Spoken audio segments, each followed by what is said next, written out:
get on up to Jacksonville. Standing by for the call, it's our broadcast team of Brandon Godden and Charles Davis. All right, Coach, EA Sports coverage of the NFL brings us to the Sunshine State in TIAA Bank Field here in Jacksonville.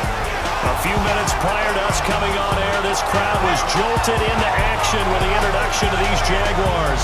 They're set for football as the Jags are ready to match up with the Tennessee Titans. Welcome again, everybody. With Charles Davis, I'm Brandon Godden, and yes, the rain is falling now, and it is supposed to continue to fall throughout this game. So how do you think that will impact this contest? Well, first and foremost, both quarterbacks are going to make sure the officials have those dry footballs coming in each and every play and standing over them sometimes with a towel before the center gets up there to snap it. Second thing is the focus of all the guys who handle the football. Do they wear gloves? Do they take them off? Will they carry the ball high and tight to make sure they have good ball security? That's paramount in a game like this. So here's the first drive now for the Jags. They'll be led out by their quarterback from Central Florida. It's Blake Bortles. And you can see why he was the number 3 pick when he came out in the NFL draft. 6'5", sturdy guy, strong arm, led his UCF team to a big bowl victory over Baylor, and runs the ball way better than he's ever given credit for.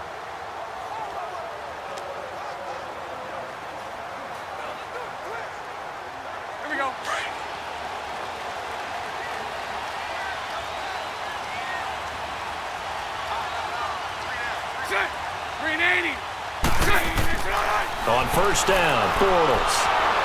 And incomplete to open things up.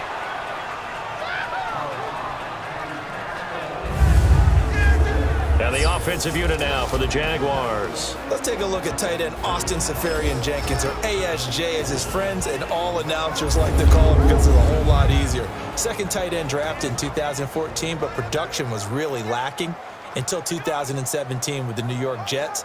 Had 50 catches, which was more in his 2+ combined years with the Tampa Bay Buccaneers. So after the incompletion on first, now 2nd and 10. Bortles again here on 2nd and 10. And seeing nowhere to throw, he chucks this one away from harm. Incomplete. Now it's 3rd down. And this defensive line will be looking to control the point of attack. And that's what they've done throughout this season. This is a terrific unit. They play together very, very well, and they don't permit big plays to happen.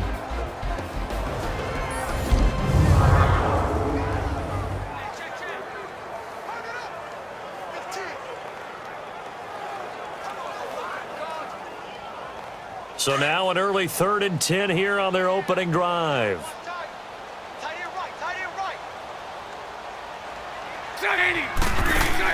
A fake to Fournette. Now it's Bortles to throw. Trying to lay one up deep. Oh, he almost picked it. Nearly a turnover there on their opening drive. And that's a throw he'd like to have back. Now 4th down. Well, that certainly looked like something that they discussed all week in practice getting ready for this one. Take the big shot right out of the gate. At worst, you'll open up the defense a little bit, loosen them up, have them back on their heels.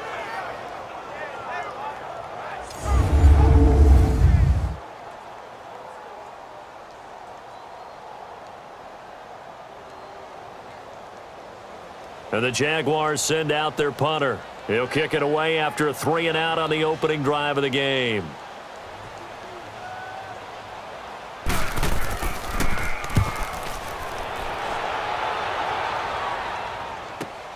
Here's Jackson. Oh, good move. Oh, able to avoid him. 51 yards on the punt there. And it'll be Titan football. So out comes this offense to take over for the first time. They'll be led out by their 4th-year quarterback from Oregon, Marcus Mariota. The numbers in 2017, not what anyone expected. 13 touchdowns, but 15 interceptions, although he did lead the Titans to the playoffs for the first time in a decade, and then led them to a huge upset victory in Kansas City in the wild card round.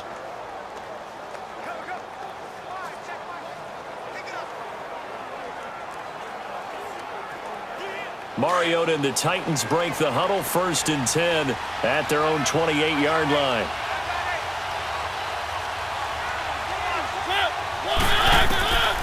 first and 10. Here's Mariota. And his first look is incomplete.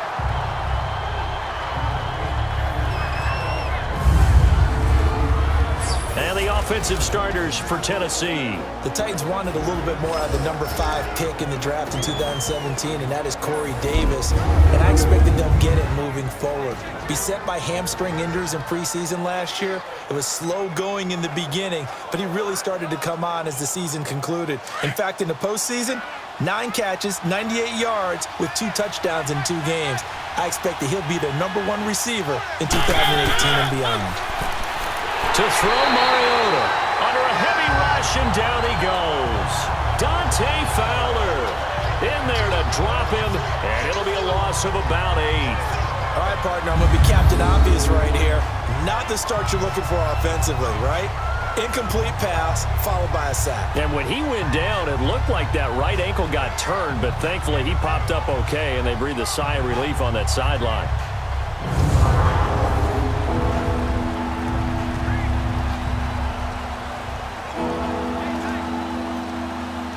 Mariota will need a big play after the sack as the Titans come up 3rd and long.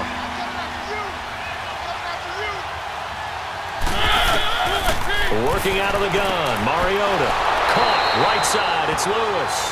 And they'll get him down here at the 23. Call it a 3-yard gain, and it'll be 4th down. There's an example of good situational football being played by a defense. They understood where the 3rd down play was, the down and distance, and made sure that they didn't get anywhere near that, bringing up 4th down. Yeah, they were sniffing out that marker, didn't want to let him get close to there, and now a likely 3 and out to start. Yeah, I love the way they rallied to the football and got to him and made sure they didn't give up much run after catch. On 4th down, here's Brett Kern to punt the football away. Back deep, Jadon Mickens.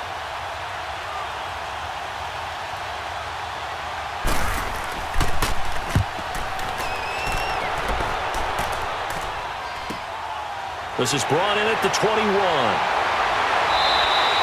Good blocking there. Nearly sprung him. As it is, it'll go as a 19-yard return. And the Jaguars go on offense, 1st down and 10.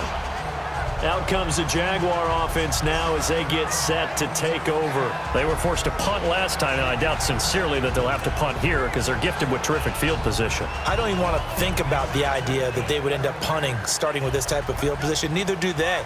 Great starting spot, great opportunity to run your full playbook. If they want to take a shot here, they can go ahead and do it. Good starting field position for them as they come up 1st and 10. Green 80. On 1st and 10, here's Bortles. Now he'll let it go deep over the... And that's caught inside the 30. And he'll be taken down, but not before getting this inside the 30. A very nice pickup of 33 yards. He missed on his first 3 passes, was 0 for 3. Now gets a connection. Maybe that'll get him going. Yeah, it wasn't a time for panic, but there was some concern because once you start in a certain pattern, you wonder, can you get out of it? And that flips the other way, too, when you're throwing it really well. In this case, now he's got his first completion. They think he might be off to the races. So operating from Tennessee territory now. Here's 1st and 10 at the 27. Green 80. Now a first carry for T.J. Yeldon. He's able to get 6. A nice pickup down to the 21. A quick burst there, and he nicely bit off a pretty decent gain.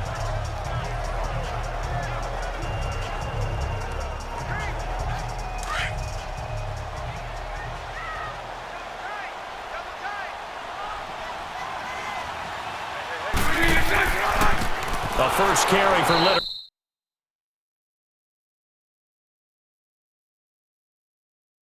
Fournette. They'll lose a yard, and it brings up 3rd.